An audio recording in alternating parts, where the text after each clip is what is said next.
Hello, hello, hello. Hi.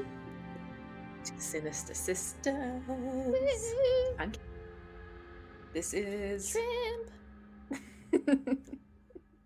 host for today. Today is a soapbox episode, so we're talking about something a little bit different today. Kind of actually a little bit more along the lines of true crime. Hell yeah. Ish. Adjacent. So I've been listening to the British Scandal podcast, like pretty much nonstop since in the past couple of weeks while I've been playing Minecraft. We And love so I thought, Minecraft. because we love Minecraft. And then I thought, while we're British and we have a podcast, that maybe we could cover our own British scandal. So that's what we're doing today. We're talking about the Hillsborough disaster, which was a tragic event that happened during an FA Cup semi-final match between Liverpool and Nottingham Forest at the Hillsborough Stadium in Sheffield on April 15th in 1989. I don't know if it's just me or if this is just like kind of an experience of British kids who grew up after this happened, but I feel like I've heard this story many times and it's sort of been like ingrained into my head to the point where when I'm at large events, I sort of think about it Me and too. plan a little bit, like what my exit route maybe should look like, or Yeah. think about how not to get injured in a crowd. Mm-hmm. So, and of course, like the fallout of this disaster meant that there was a lot of measures put into place so that it didn't happen again. But yeah, always at the back of my mind. Mine too. Don't know why that is. Let us know if you're also of sort of our age and a Brit, if that is also at the back of your mind all the time, or if it's just our dad because he's a fanatic. Sinister dad. A football fanatic. Loves a good footy. Yeah. Not a death And disaster fanatic. But yes. yeah. So for those of you who maybe don't know, I just wanted to provide some context on what the FA Cup is. I'm thinking this will probably be more so a handful of our North American listeners who won't know. Hi, North America. But just in case, here you are. So the FA Cup is the oldest and most prestigious knockout football competition. And football as in the kicking kind, Soccer. not the oblong Egg ball. men in pads kind. So Men in tight pants kind.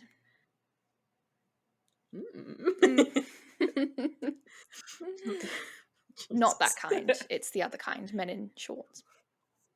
Men in shorts chasing a ball. Big fuck off thighs.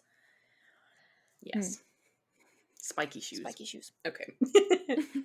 So yeah, it's old, it's prestigious, it's a very well-known competition, and it's organized by the English Football Association. And I think it's really interesting in the fact that it involves teams from different levels. So it basically anyone can play in the FA Cup, from my understanding, as long as you play on a team that's above a certain ranking. I think it's like level 9 or something like that, which is actually quite amateur. Like it would be the good team from your local small town sort of thing. That's cute. So anyone can play. And so in theory, an amateur club could play against a professional team at some point, which is really cool. These amateur clubs get to play in these like big stadiums, which is amazing. Mm-hmm. Very cool opportunity. Anyway, and so the final is held at Wembley Stadium, a classic. Tennis, Queen, all the goods are held at Wembley Stadium. Harry Styles. Yes. And then the winner of the FA Cup then goes on to qualify for the following season's UEFA Europa League. In 1989, at the time of the Hillsborough disaster, both Nottingham Forest and Liverpool played in the First Division, which is now known as the Premier League. So I would say the top league in the world, probably, for football, or very close to. That might just be my bias. It's a very exciting, very important competition, especially that final. And I believe, Sinister Dad, correct me if I'm wrong, but I believe that Sinister Dad was a little concerned that I was going to be born on the day of the FA Cup final and he wouldn't get to watch it. Nice. And or potentially, because I looked into when it was, the year that I was born, and it was 2 days after my birthday. So maybe he had to watch it in the I hospital think he watched it instead in of the at home. hospital. Yeah. Yeah. I think I've heard that story too. So- There's definitely something with Kat's birth in the FA Cup final that's like a thing. I think it was a concern. So, but I was born before. So you didn't have to miss it, Dad. You're welcome. But anyways, that is a very common experience, I think, for a lot of people, not wanting to miss the final because it's so exciting. It's kind of like this British event. Yeah. Think like the Super Bowl, essentially, or the Grey Cup or whatever. And they had a second big deal. kid, so wasn't a big deal that Dad missed the birth of his first child. I'm kidding. That didn't miss my happen. birth. He was there. I'm being hyperbolic, aren't I? Oh, okay. Well, that's probably why you were born in March instead, because they planned it out a little bit better and conceived you a little bit earlier Yeah, in the that was year. the plan. So, They sat down and Sinister Dad said, "Can't have this one in May, Sinister Mum. Can't do this again. That's not what's going to Can't do this happen. again, Mum. Can't do it again, Sinister Mum."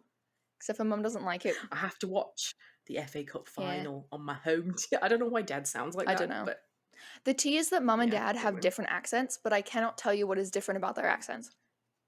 Mum sounds like Mum. Dad sounds like Dad. That's it. Yeah. Dad's more southern. Mum's more northern. The only thing But, like- I know is that Dad says custard, Mum says custard. That's the only one I know. And it's because they make fun of me for how I say custard. Which is custard. Custard. You say posh. I'm posh. Which is weird because they taught me to talk. Why don't I say it how either one of them? Anyways. It's like how I say adult. Wrong. I say adult. Yeah. Why do you say adult? Adult. Although I do say margarine, and that really confuses the Canadians in the room. They're like, what is margarine? Did you mean margarine? I say margarine. I'm like, no. You missed like 4 letters out of that word. I always margarine. Say the word tournament. I say tournament. The Canadians say tournament. Yeah, that and tour. Tour. They say tour. Tour. Yeah. Going on the fucking tour. We're gonna have a little tilly, bud. The sewer tour. We're going for a little tilly. Gloves off, man. Throw them down. Holy lick, bud. Throw down. Fucking A. I'm gonna knock out your fucking chiclets, man. Your chiclets, mine. Did you know there's like literally one of the #1 podcasts for a long time is called Spitting Chiclets, and it's about hockey. It's like a Barstool Sports podcast about hockey, and it's called Spitting Chiclets. That's really funny.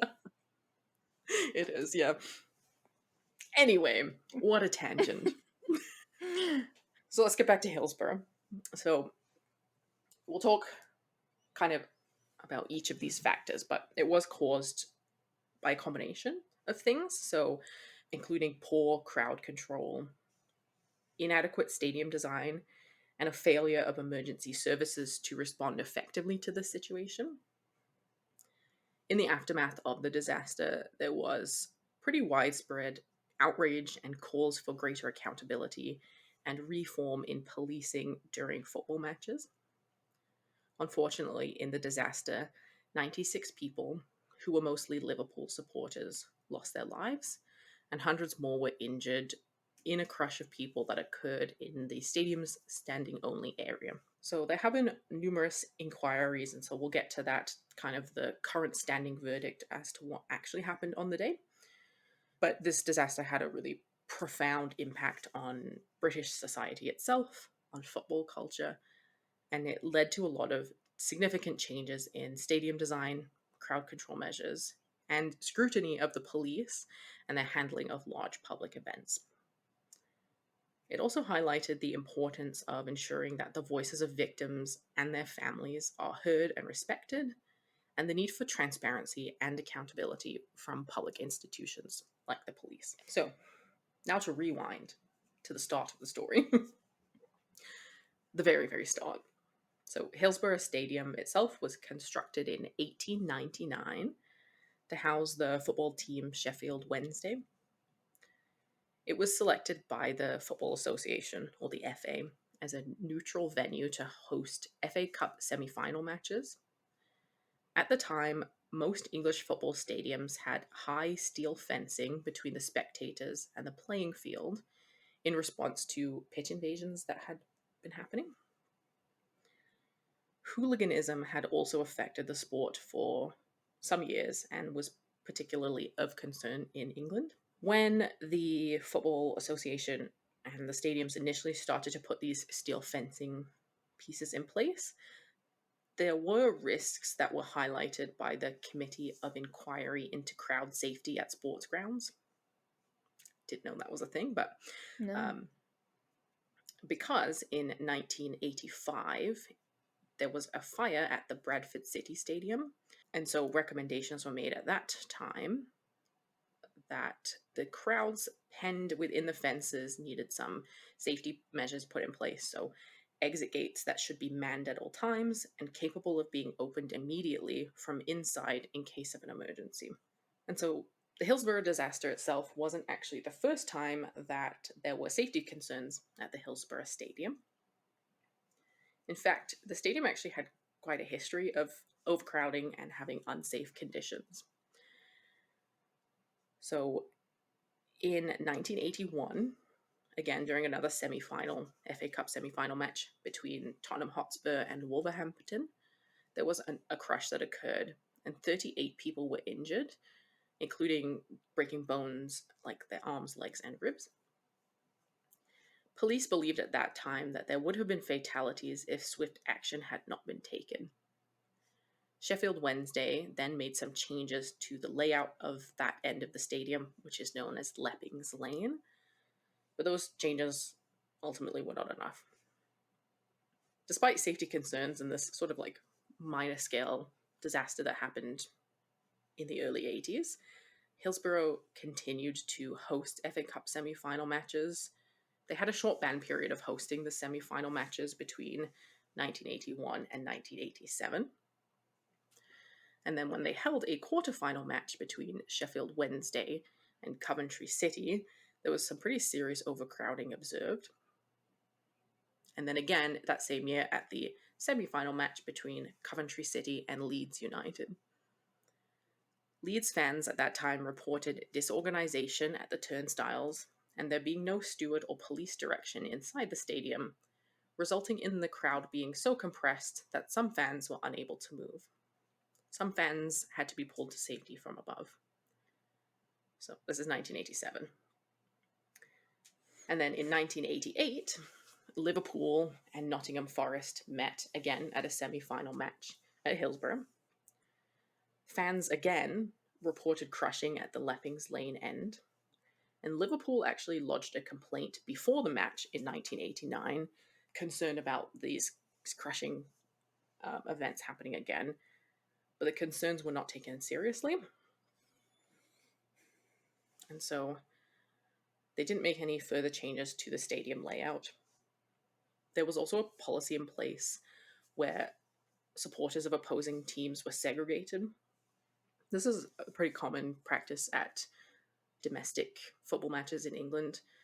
And so Nottingham Forest supporters were assigned to the south stands and some stands on the east end of the pitch with a combined capacity of 29,800 and could be accessed through 60 turnstiles spaced along two sides of the ground.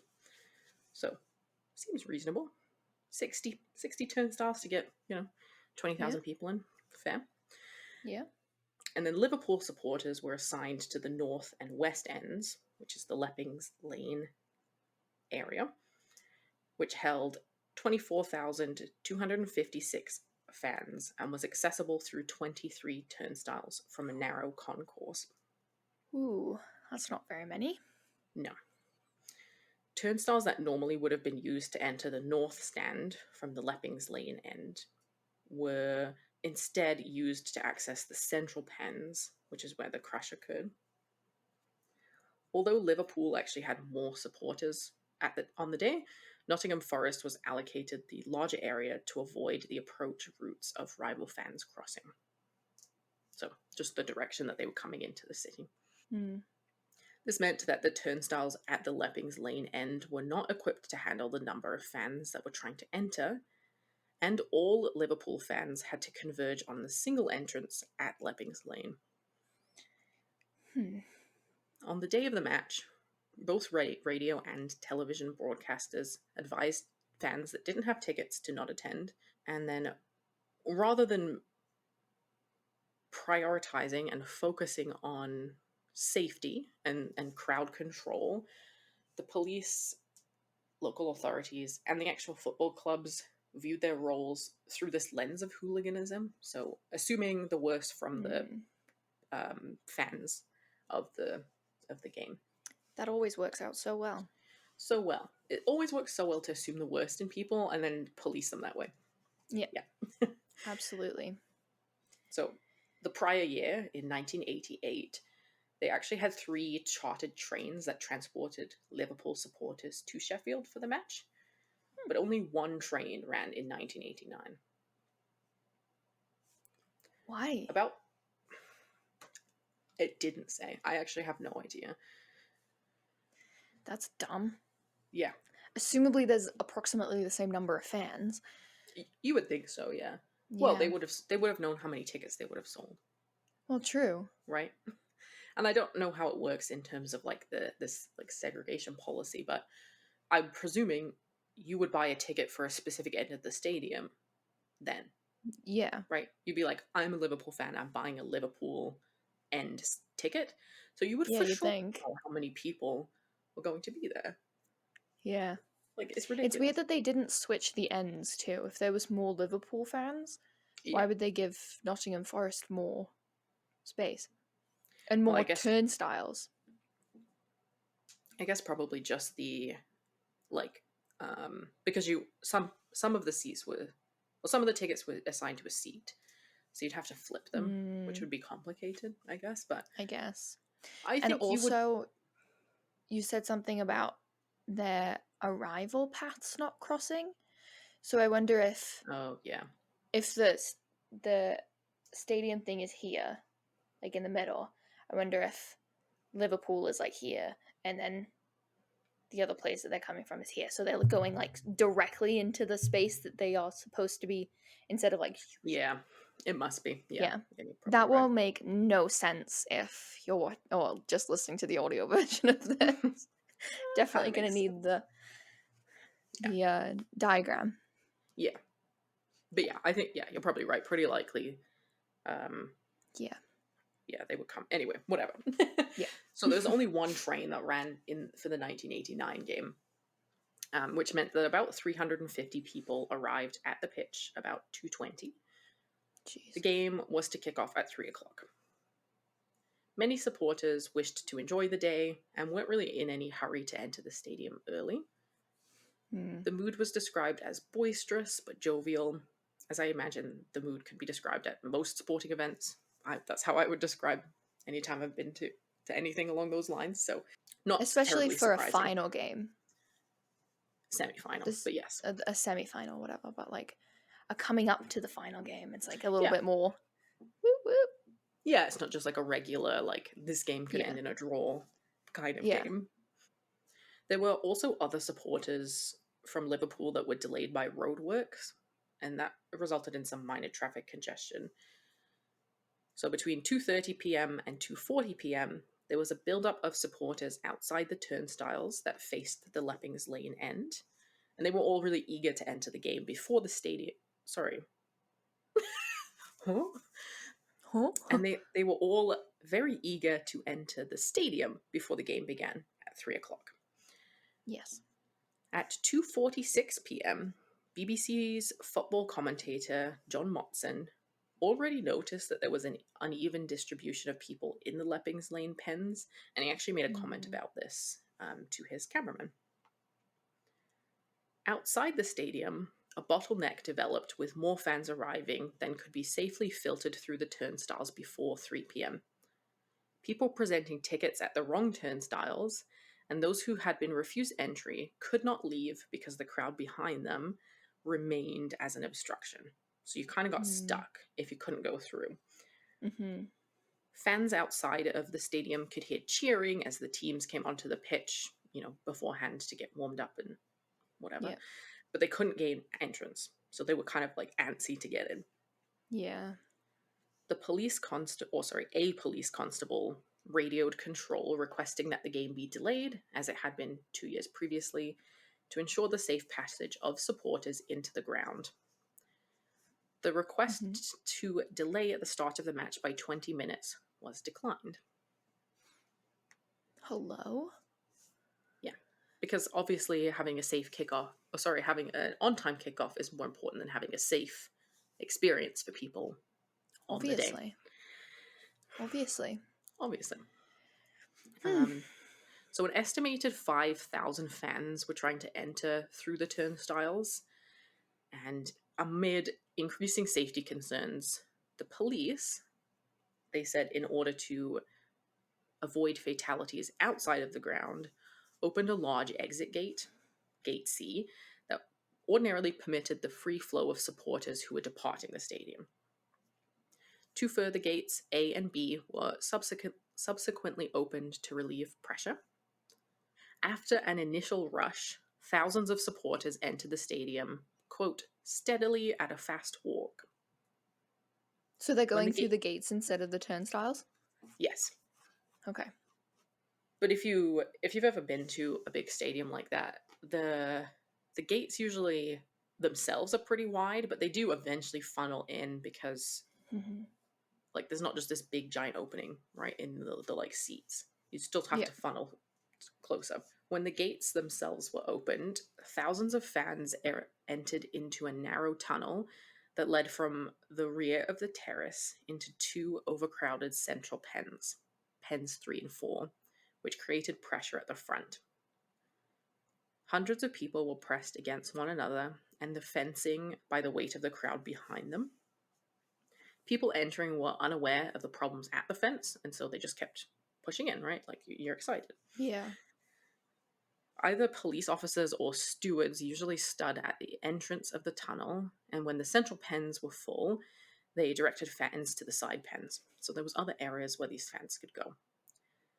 But on this occasion, for reasons that actually have never really been explained, there wasn't anybody there to direct crowds. So everybody's pushing into these central pens, which have the better view and sort of like right in front of you.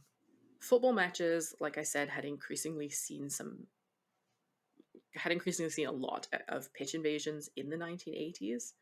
So that's where a fan or many fans would run out into the field, disrupt the match, and sometimes even attack the opposing team or the opposing team's fans. These clashes often were pretty violent and were difficult to break up. And so as a result, stadiums built tall, strong fences around supporters' sections to prevent fans from escaping. The crush danger of these fences was actually recognized at the time, and recommendations and regulations required exit gates to be manned and openable from the inside. So these fences were tall, like they were probably 7 feet tall. Kind of honestly, if you they're like zoo pens basically. Like they're kind of angled on the top so that you can't jump over them. They're this really thick steel, not bendable at all, kind of in like steel mesh, but surrounded by these like thick steel poles. So yeah, basically I would think they would keep like a bear inside.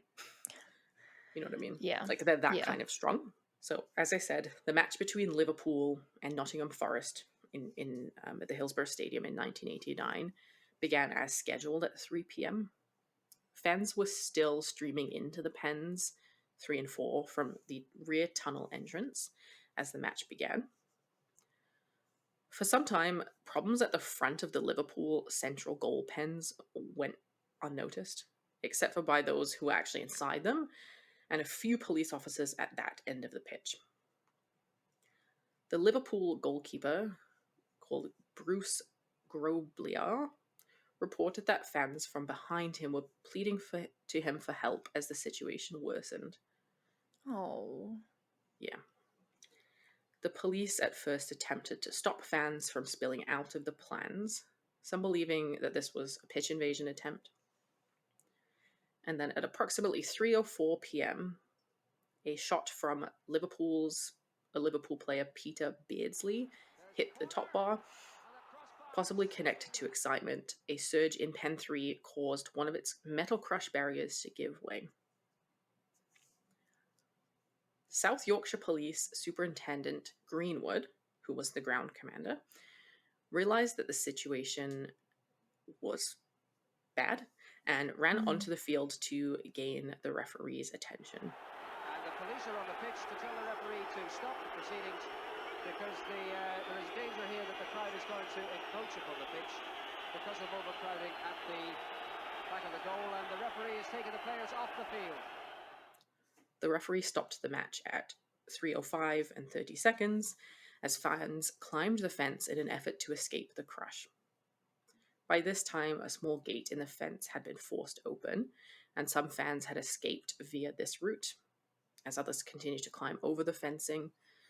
Other fans were also pulled to safety by fans that were above them in the actual seated stands on the Leppings Lane terrace. Yeah. The intensity of the crush broke more crush barriers on the terraces, and holes in perimeter fencing were made by fans desperately attempting to rescue others. The crowd in the Leppings Lane stand spilled onto the pitch, where many injured and traumatized fans who had climbed to safety congregated. So there was nowhere else to go but onto the pitch, essentially. Mm-hmm. Football players from both of the teams were ushered into their dressing rooms, and they were told that there would be a 30-minute postponement. Those still trapped in the pens were packed so tightly that many of the victims who died actually died of compressive asphyxia while standing up. Compressive asphyxia is due to an external force compressing the trunk of the body with a heavy weight over the chest and abdomen. And other than in crush-type incidents, is seen in building collapses, motor vehicle collisions, and avalanches.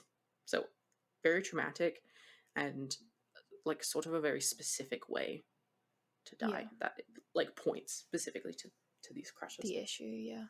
Yeah. And then meanwhile, while this is all going on the pitch, there are police, stewards, and members of the St. John's ambulance service, but they were completely overwhelmed. So many of the uninjured fans actually assisted the injured fans, attempted CPR, and tore down advertising boards to use as stretchers. Oh. Chief Superintendent John Nesbitt of the South Yorkshire Police later briefed an MP that leaving rescue to the fans was a deliberate strategy, and has been quoted as saying, "We let the fans help so that they would not take their frustration out on the police." Personally, yeah, that's like fucking smart, isn't it? Fucking piece of shit. Sorry. Yeah, sounds like bullshit. Yeah. I think that the fans were just people who wanted to help, and they did so, and they would have done so anyway, regardless. And absolutely should not be regular people trying to watch a football match's responsibility to protect other people. Is that not what police are fucking for? Literally. Yeah. Yeah. And yeah, this it shouldn't have happened in the first place, but then to be like, oh, well, the people would have been pissed at us, so we told them to help. Like, how infantilizing and how what's what I'm looking for, like condescending. And just really like brushing the trauma that they would have felt away. Like, oh, we let them help. No, they were traumatized. They had just gone through a really horrible, life-altering event, and they were doing all that they could to help their fellow fans out. Anyway. There were ambulance service present at the match, but they had a specific protocol that ambulances queued outside of the stadium at this, it's called the casualty reception point, and individuals within the stadium who needed medical attention were meant to be delivered by the police to the reception point. So this system also had to be sort of like declared, and it had to be announced that it was happening and communicated that there was an incident inside and that we're beginning to bring people out who are injured. And so as a result of this declaration being made late, or later than it needed to be, there was a lot of confusion among the ambulance, the paramedics and the ambulance drivers and things like that. This meant that some of the ambulance crews were hesitant to leave their ambulances, believing that the police were bringing the injured people to them, while others were concerned that no one was coming and so attempted to enter the stadium. But if they did leave the ambulance and attempt to leave the stadium, then they also had all these obstacles in place that prevented them from being nearby to the equipment that they needed. Mm-hmm. I don't have anything to say. No. Okay. So on the day, there were a total of 42 ambulances that arrived at the stadium. Out of these 42, only 2 of them managed on their own accord to make it onto the pitch, and a third ambulance was directed onto the pitch by a police officer who felt that the visibility of the ambulance might allay crowd concerns. Which, again, bullshit. The remaining 39 ambulances, though, were able to collectively transport about 149 people to one of 3 hospitals nearby for treatment. Unfortunately, by the end of the day, April 15th of 1989, 95 people had lost their lives. The oldest victim was 67, and the youngest was just 10 years old. Oh. I know. I don't know if I go into this later, but I might go into the actual numbers, but I think over half of the victims were under 30. Oh. Yeah, so a lot of young people there. Yeah. There were a further 766 people who were injured, and so broken bones, legs, trauma, of course. And so, as I mentioned earlier, the official response to the disaster was marked by a number of controversies and also cover-ups.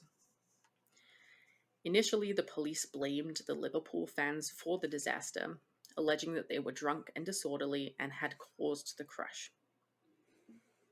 The police match captain, his last name Duckenfield, told key people that the gate was forced open by Liverpool fans, a claim that was then reinforced in briefings made to media sources.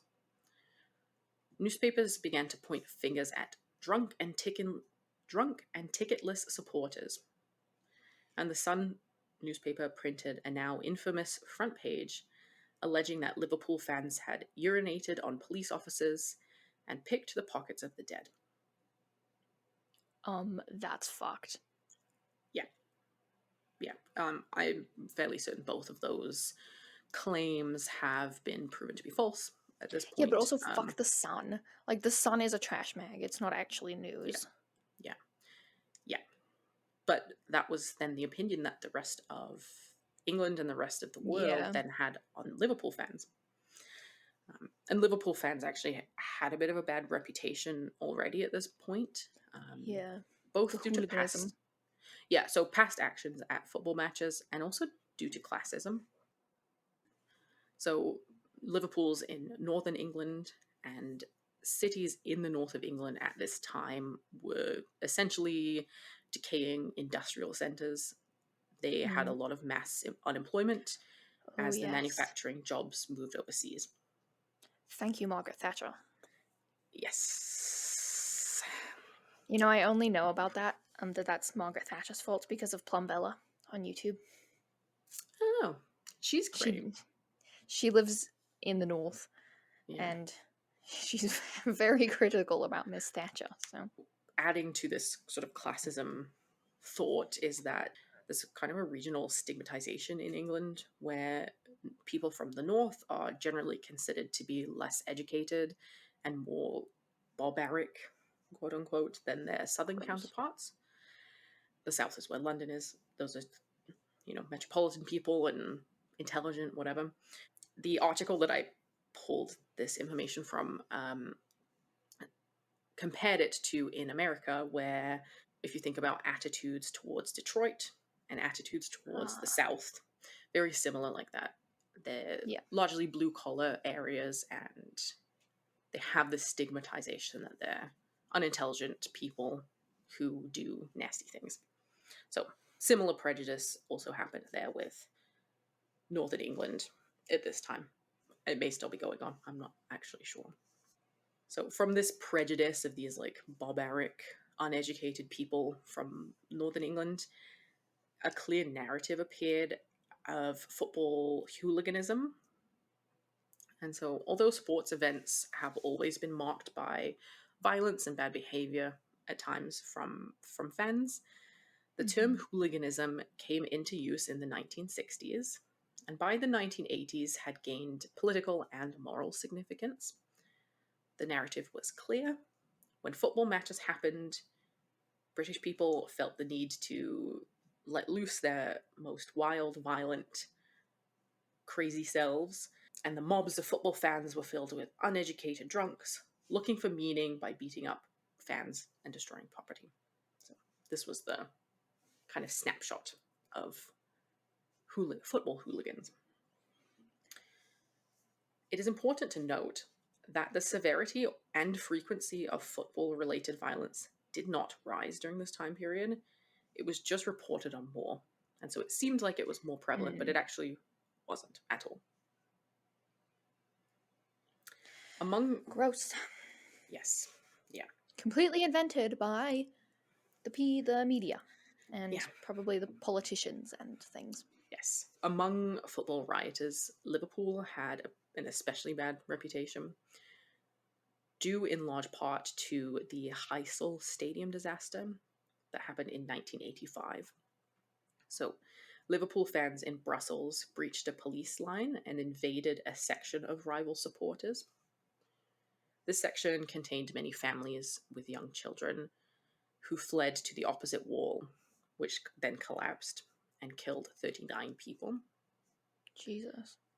By the end of the police and fallout of that disaster, 14 Liverpool fans were found guilty of manslaughter, and all English football clubs were banned from the Professional European League for 5 years, and Liverpool was banned for 6.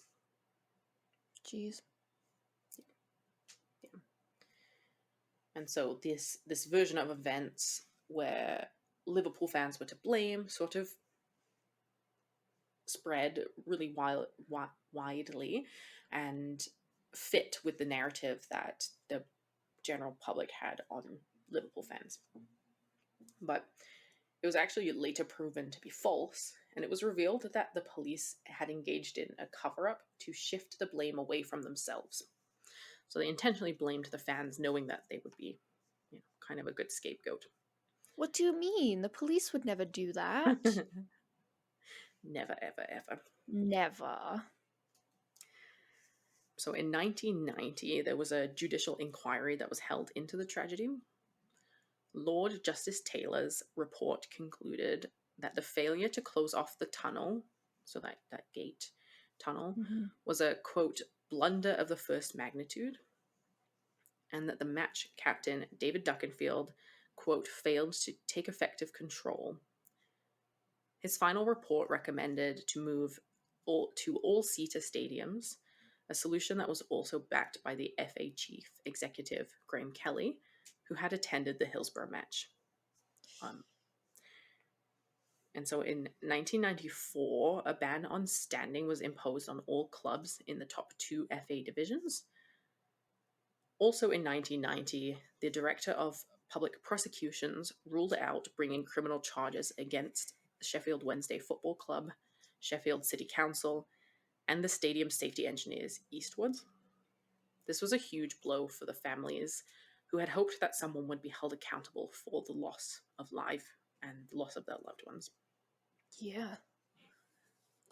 Original inquests into the deaths began in 1991, but they were also hugely controversial.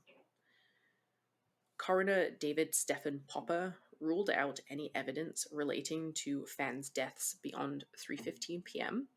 because by this time he said, quote, "The damage was done and only people involved in the only people who died prior to 3:15 were who had died by the crush."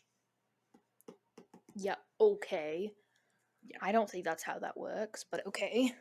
Yeah. So this claim from the coroner that only people who had died in the crush died before 3:15 p.m. on the day was strongly disputed by the victims' families. Yeah. In March of 1993, the 96th victim of the Hillsborough disaster, named Tony Bland, died after being left severely brain damaged in the crush. His life support was removed after a lengthy legal battle and him spending 4 years in a persistent vegetative state. At the time, in 1993, it was actually illegal for doctors to withdraw treatment from patients in the UK, which added to the legal battles that occurred. The coroner recorded Tony's death as accidental, despite his family stating that he had been unlawfully killed by Duckenfield and by the event that happened. Yeah. How else did he get the brain damage? And then conservative activists actually insisted that his death should be recorded as an unlawful killing by the doctor who withdrew his treatment. Yeah. This was a landmark, death with dignity case, and the ruling stood for the past 3 decades, which is kind of like a landslide and helped to bring in laws surrounding dying with dignity. Jesus fuck. Yeah. It's literally everybody's fault but the people whose fault it actually was. Yeah. Like Literally. the police. Yeah. 20 years after the disaster, in January of 2010, the Hillsborough Independent Panel was appointed to review previously unseen evidence. After sitting for 2 years, they published a damning report into the tragedy. The report is highly critical of the emergency response by a number of organizations and blames senior officers for opening the exit gates without thinking about what would happen. The report also confirmed that the police had altered statements and covered up their own failures on the day of the disaster. Jesus. Later in 2012, the High Court quashed the initial inquest verdicts that had stood for more than 20 years. Lord Chief Justice also ordered new inquests after the Hillsborough Independent Panel report said that 41 of the people who died on the day may have been saved with better emergency response plans. In March of 2014, new Hillsborough inquests opened, and those lasted as well for 2 years, which is actually one of the longest inquests in UK legal history. Under questioning in March of 2015, David Duckenfield admitted his failure to close a tunnel before opening Gate C and said, quote, this was the direct cause of the deaths of 97 people. He stated that under pressure he froze and failed to consider the consequences of admitting thousands of fans onto these already packed terraces. The inquest closed in 2016, and the jury found that the 96 fans who had died had been unlawfully killed, and that police had contributed to the disaster through a number of failures, including inadequate planning and response, and lack of communication. Jurors agreed that fans played no part in the deaths and instead blamed police failures, stadium design faults, and a delayed response from the ambulance service. In June of 2017, the Crown Prosecution Service announced that David Duckenfield would be charged with manslaughter by gross negligence of 95 people. Under the law at the time, there could be no prosecution for the death of the 96th victim, Tony Bland, because he had died more than a year after the initial incident. That's dumb. Yeah, it is. 5 other men also faced charges. So the former Sheffield Wednesday club secretary, Graham Mackerel, was charged with safety offences. Former South Yorkshire Police Chief Inspector Sir Norman Bettison is charged with 4 counts of misconduct in public office. Former South Yorkshire Police Solicitor Peter Metcalf and former South Yorkshire Police officers Donald Denton and Alan Foster were charged with perverting the course of justice. Trials began in 2019. David Duckenfield was eventually found not guilty on the charges of manslaughter, but Mackerel, who was the club secretary, was charged with the safety violations. How was he found not guilty? I'm not sure. Yeah, I don't know. Because he was the guy that was like in charge of the police he's at that point, like, right? match commander, yeah. So he made the decision to open the gates. So I don't know. Those people's death directly related to his actions, which is what manslaughter is, isn't it? Yeah. I don't know, but that's just what happened. In July of 2021, Andrew Devine, who had suffered life-changing injuries in the crush, died at the age of 55. A coroner ruled later in that month that he had been unlawfully killed due to the disaster. So he's the 97th victim. Wow. Over half of the victims, like I said earlier, were under the age of 30, with 38 of the victims being under the age of 20. Most of the victims were men and boys, and just a few women and girls. The injury count also does not cover the psychological effects of the tragedy either. Research actually finds that PTSD is a common reaction to crushes, but the most common psychological injury is actually generalized anxiety. People who witness and experience crushes carry the trauma often for the rest of their lives. At the time of the tragedy in 1989, we didn't really have the understanding of PTSD that we have now. But we do know now that PTSD is highly debilitating and it impacts all aspects of a person's life. By the disaster's 10th anniversary in 1999, at least 3 people who had survived were known to have died by suicide. Oh. I know. Another survivor of the incidents had spent 8 years in psychiatric care. And there were also various cases of alcoholism, drug usage, and collapsed marriages involving people who had witnessed the events. The lingering effects of the disaster were seen as a cause or a contributory factor to all of these incidents. So the suicides, the dissolved marriages, the reliance on alcohol and drugs. The youngest victim, name was John Paul Gilhooly, and he was 10. His cousin, named Stephen Gerrard, was age 8 at the time of the disaster, and he actually went on to become Liverpool Football Club's captain. Gerrard has said that the disaster inspired him to lead the team that he supported as a boy and to become a top professional football player. So I thought that was an interesting connection. Yeah, good for him. Yeah.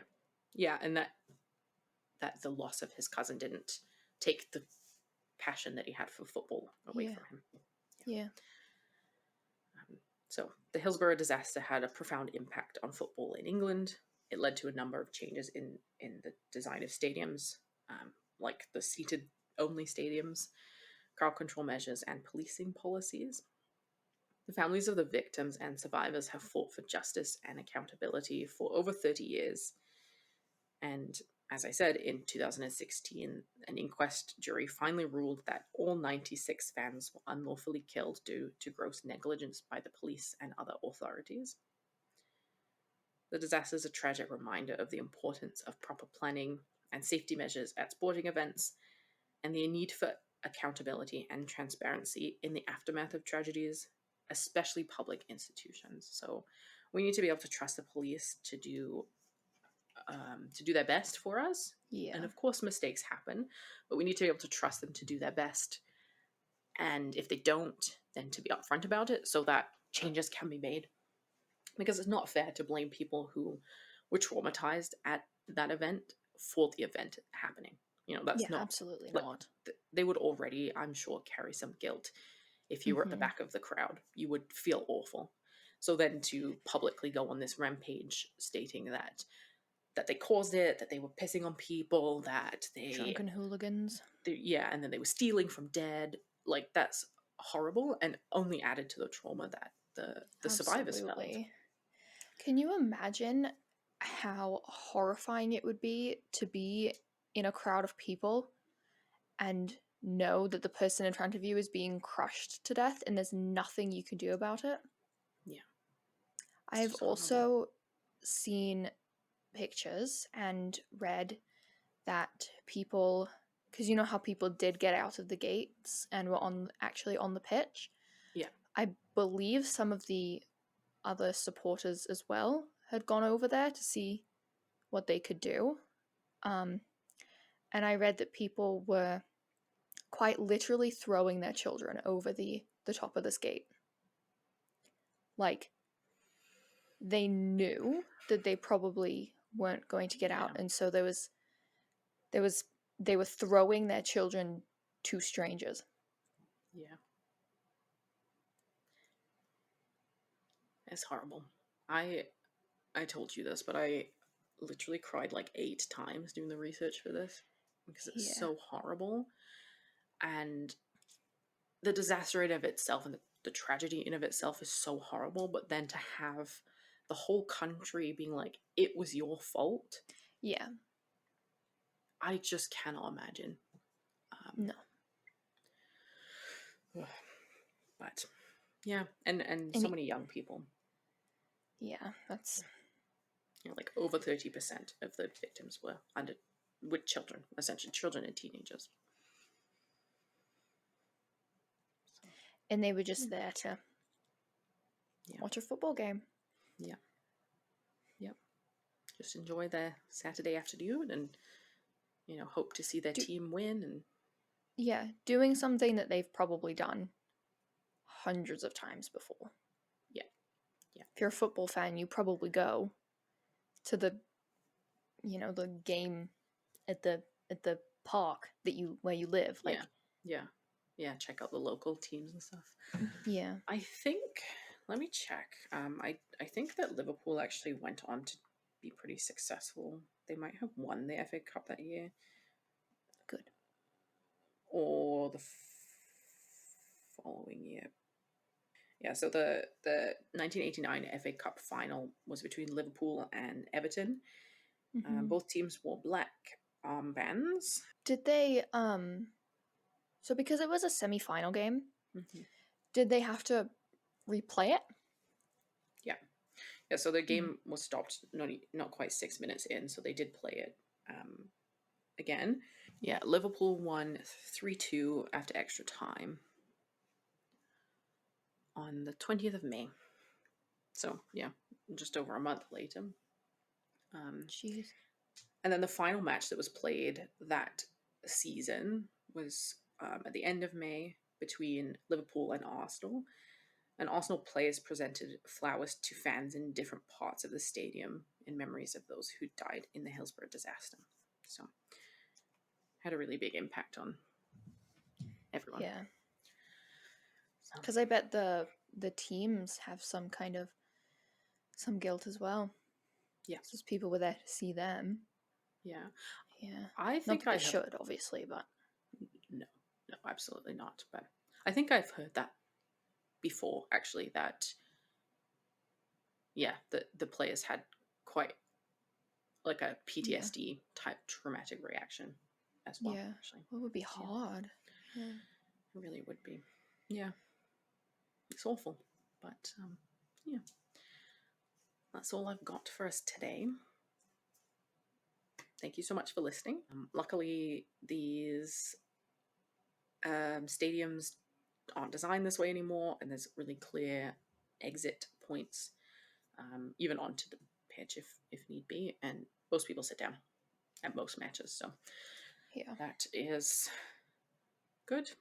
But I'll include a picture of the victims on the screen here if you're watching the video, or it'll be in the case file.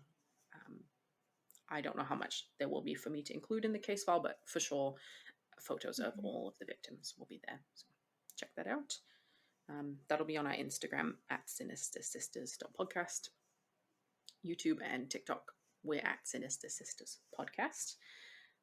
You can send us emails at sinistersisterspod@gmail.com if you have questions, comments, you'd like to chat about something. You can Instagram DM us as well, and let us know if there's anything else that you might like us to cover in the future. And yeah, you got anything, Shrimp? No. No? Okay. Well, thank you, friends, for listening and for watching. We appreciate you, and we'll see you next week. Bye. Bye.